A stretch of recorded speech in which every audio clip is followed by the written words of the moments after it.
Hey RV industry, why can't I trust my black tank sensor? On our very first trip with our Grand Design 303 RLS, it worked fine. But after the very first dump, it's been stuck on 2/3 since then. That's impossible. And it's not just us.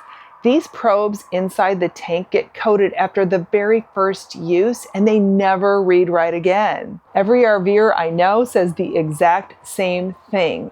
After you dump a new trailer the very first time, this panel becomes completely useless. And it's not like we don't use enough water. We flush tons of water during every trip. In fact, I even dump dishwater into the toilet to make sure we don't end up with a poop pyramid. But no matter what we do, our panel always reads 2/3 full.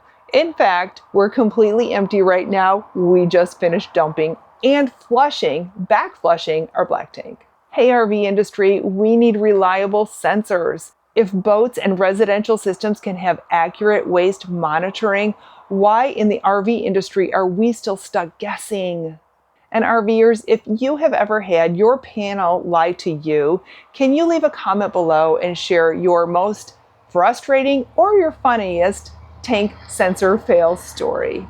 I'll leave a link in the description below on how we manage our black and our gray tanks when we're off grid. And RV industry, please give us tank sensors that actually work.